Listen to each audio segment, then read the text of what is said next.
But there so much to learn from Vyjayanthi movies అండి. ఎందుకంటే మీరు ఒక ఫ్యాంటసీ కొత్త ఒరవడికి శ్రీకారం చుట్టినటువంటిది. అంటే ఒక తెలుగు సినిమా ఇండస్ట్రీకి నిర్మాణం ఎంత ఇంపార్టెంటో చెప్పిన సంస్థ ఇది నా ఉద్దేశంలో.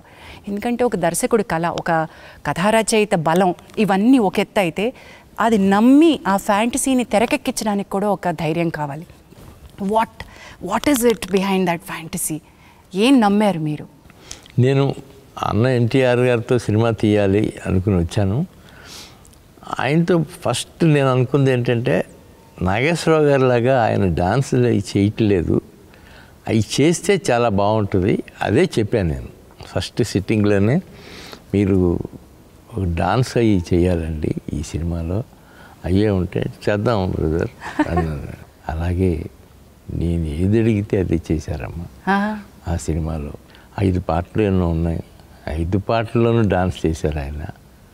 అమోఘం అని ఆయనే అనుకునేవారు. పేరు పెట్టడం ఒక ఎత్తు అయితే మీరు ఏకంగా ఆయన ఫోటోనే వైజయంతిలో కృష్ణుడి అవతారంలో పెట్టేశారు. పెట్టానమ్మా. That is the kind of worship that you had.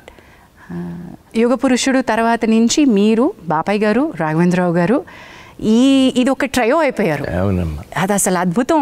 ఎలాంటి సినిమాలు తీశారు సార్.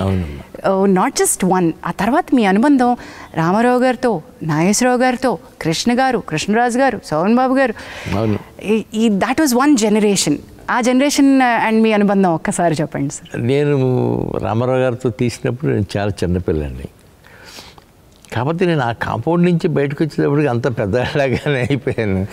అంతా ఎన్టీ రామారావుతో సినిమా తీసిన బ్యానర్ ఇది, ఎన్టీఆర్తో తీసిన బ్యానర్ ఇది అని కృష్ణరాజు గారు కానీ, కృష్ణ గారు కానీ, అందరూ శోభన్ బాబు గారు కానీ పెద్ద బ్యానర్లో చేస్తున్నాం మనం అని ఆ తృప్తి నాకు ఇచ్చారమ్మా. మీరు ఏ రోజు తగ్గలేదుగా. నిర్మాణపు విలువల్ని ఎంత ఇంపార్టెంట్గా భావించారు అంటే, నేను కేవలం పెద్ద స్టార్తో సినిమా చేయడం కాదు, వాల్యూస్ కూడా అంత బాగానే ఉండాలని నమ్మారు కదా సార్. ఉండాలి అనుకుని అలాగే అనుకుని చేసామమ్మా సినిమాలు. మొట్టమొదటి సినిమాకి రెండవ సినిమాకి ఎదురులే మనిషికి యుగ పురుషుడికి 2.5 సంవత్సరాల గ్యాప్ వచ్చింది. ఆ గ్యాప్లో విజయవాడ వెళ్తా వస్తాం అనేవాడు. తర్వాత యుగ పురుషుడు స్టార్ట్ అయింది.